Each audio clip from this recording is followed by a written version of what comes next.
In this episode, we're going to be taking on the Dragronrider on a very narrow pathway. We're also going to learn how to parry him.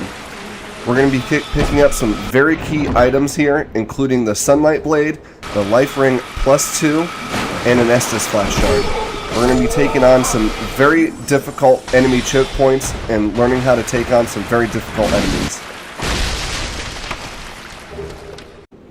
Hi folks, welcome to Tidus episode 52. We are inside the Shrine of Amana, where we left off at the previous point, right inside the room with the Helix Halberd.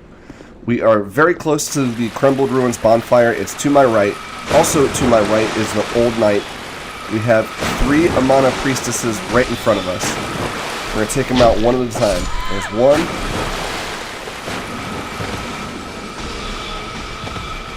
Here's 2.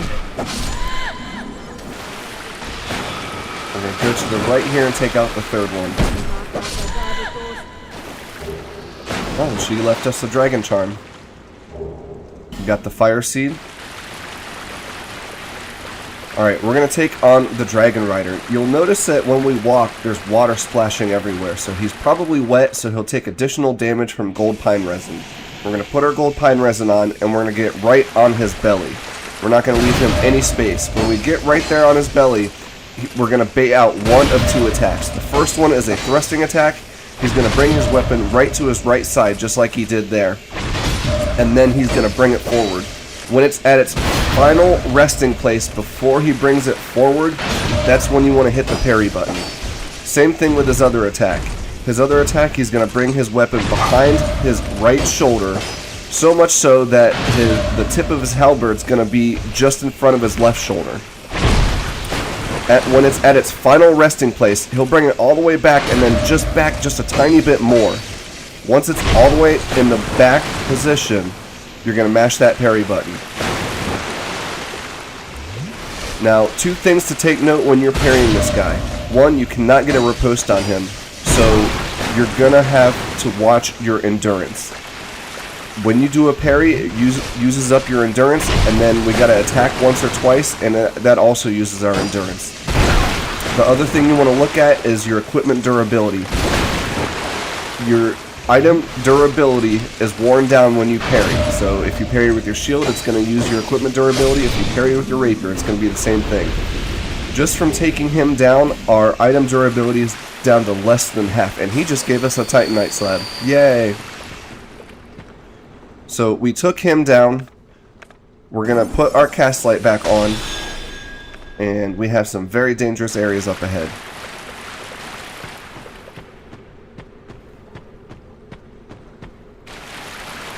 This next part, I do not recommend you go into it with the torch on. Stick to the land, take out this first Amana priestess, and then run up to that door.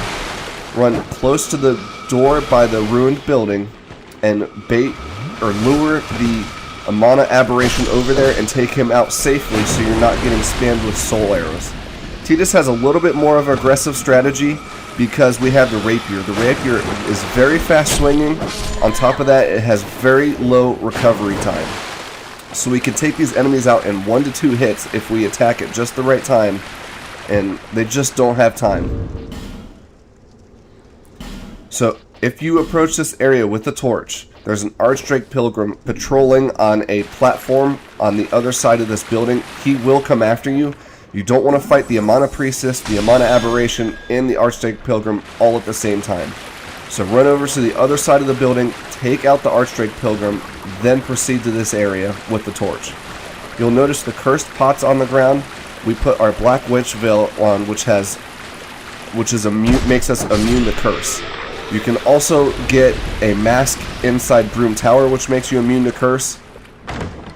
If you don't have any curse immunity at this point, grab your bow and put iron arrows on. You can buy iron arrows from Blacksmith McDuff and shoot those pots. You can melee those pots, but you'll probably take curse if you're not patient with it. But we're going to use the pots as a beacon to guide us back to this ruined building so that we don't get turned around too easily. Inside this building, there's 2 items, and there's a summon sign. We can summon Lone Hunter Schmidt. He is very helpful in this area. If you're in human form, give him a summon. Have him help you take out the ogre. Even better, have him take out that choke point right in front of Rhoy's resting place bonfire.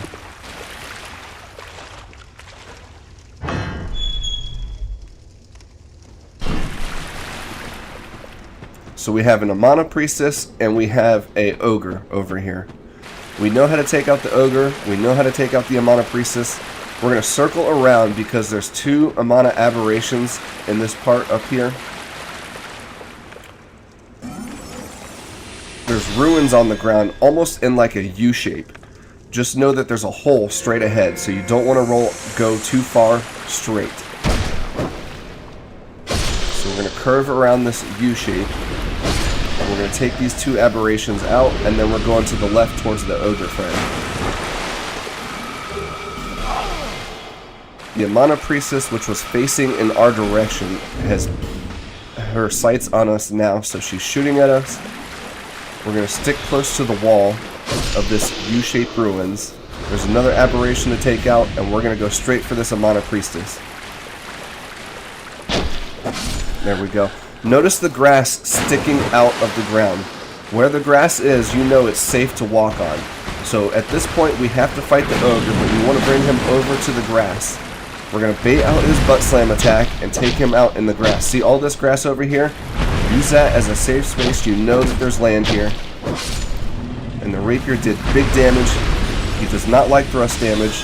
I highly recommend you put gold pine resin on as well. So we're going to stick close to the ruins. Grab your torch. Pull it out. There's 1 or 2 Amana Aberrations up here. There's 1. I think there's 1 more. So we're going to go to the right on pillar 1, on pillar 2, on pillar 3. Now there's 3 more pillars that you want to go to the left. So these pillars, there's 2 Amana Priestesses. The first Amana Priestess, you attack once so you don't fall off the edge. You're going to go to the left of the 3 pillars and hug the pillars. 1 attack, she falls off the edge. And let's take out this Amana Priestess here. Alright, we survived. This is a very difficult area. Our reward is an Estus Flash Shard. And don't forget the chest back here.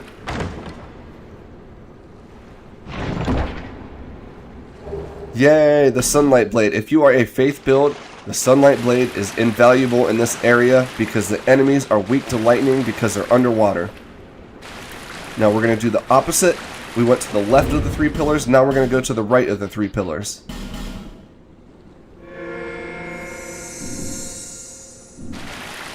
One, 2, 3. There we go. And we're going back to the left.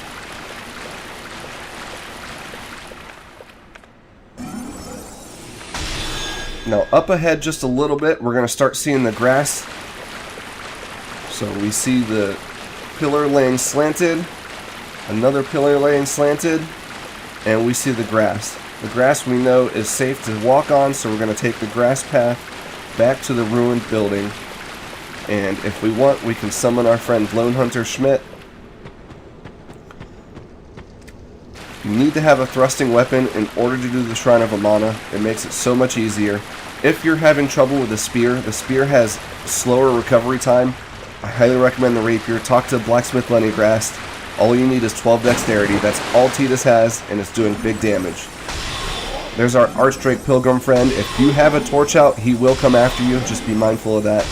The torch also lures the attention of the Amana Aberrations.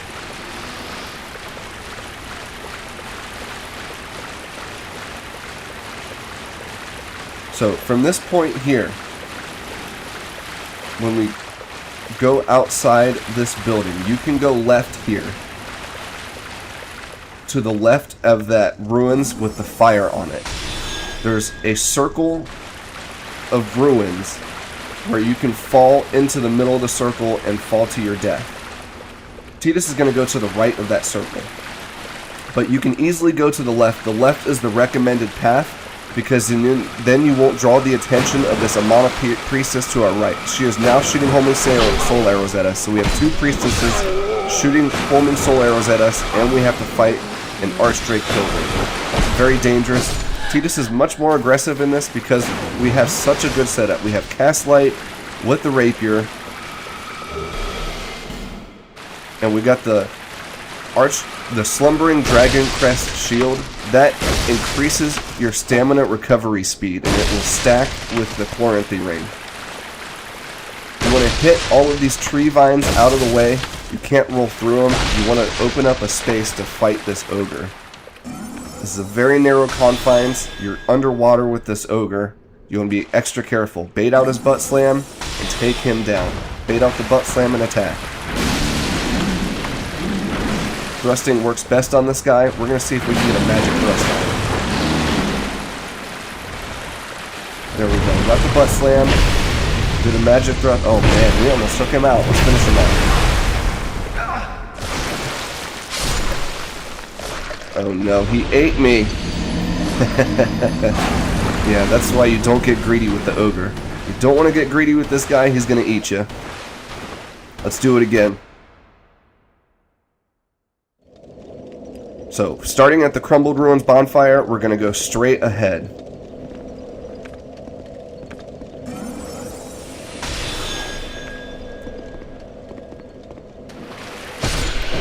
We know there's 3 Amana aberrations straight ahead, so there's 1, 2, 3. And we're going to take out the Amana Priestess. She's not even looking at us. We have the pillars to protect us from the other Amana Priestess, so we're going to run over and take her out. And we're going to take the path to the left. The path to the right takes you over to the Old Knight. Fighting the Old Knight in water is not a good time. Fighting an Old Knight on land is not a good time.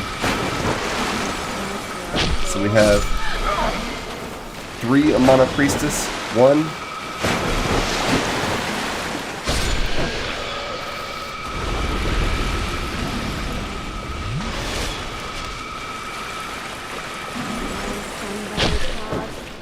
2. Actually, we have 4. 3. I did not know the Dragronrider respawned. I thought he doesn't respawn. What is happening? He did give us a Titanite slab. Maybe he'll give us another one. We're not going to fight him right now. We will come back, though, because he's holding some items. We need to take out King Vendrick first. So we're going to stick to this path here. At this point, we're going to run straight towards the Amana Priestess. Same strategy as before. Take her out, then run straight to the door to protect ourselves from the other Amana Priestess. Her homing soul arrows can curve around if you're running towards the door. If you're at the door, her homing soul arrows will just hit the wall of the building. So again, right here, you're going to go to the left. You want to go to the left and around the ruins with the fire. That way you don't draw the attention of the Amana Priestess that is over to the right. So you go straight into the left. This is a much more aggressive path. Tidus has some really good equipment set up. So we're going to dodge that. We're going to take this guy out. Oh man, we're taking some damage here. There we go. Got some good dodges in.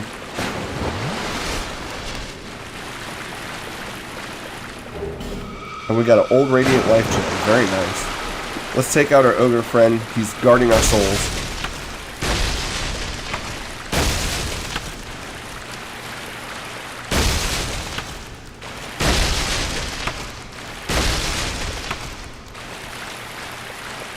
Last time we got greedy, and the ogre got hungry and ate us.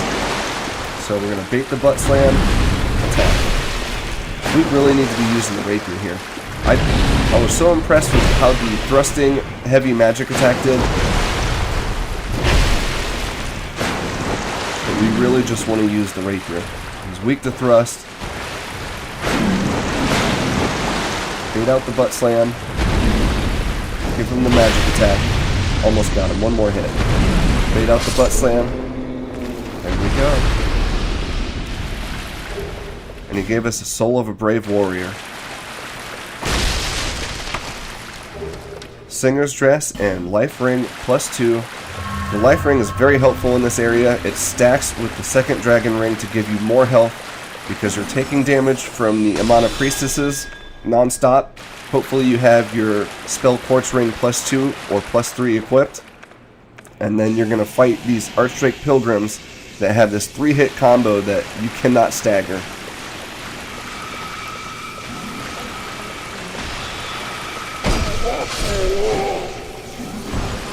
Got one Archdrake Pilgrim. There's 2 Amana Priestesses and 2 Archdrake Pilgrims left. If you have a bow, shoot them with your bow, lure them over one at a time.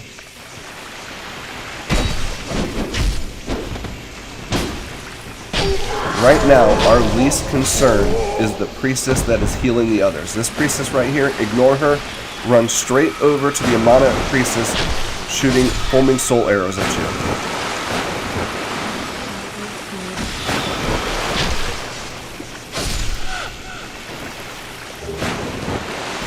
And we got the Staff of Amana.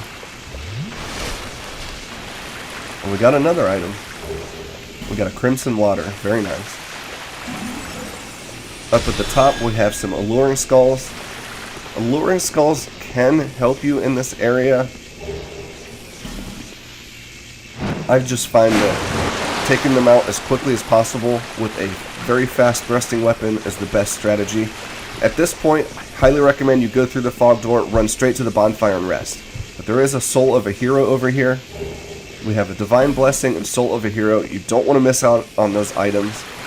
If you rest at the bonfire, then come back and take out these Archdrake Bishops. You can farm them for the old Radiant Life Gems or any of their equipment. Some great item drops. We are going to wrap this episode up here. Thank you for watching.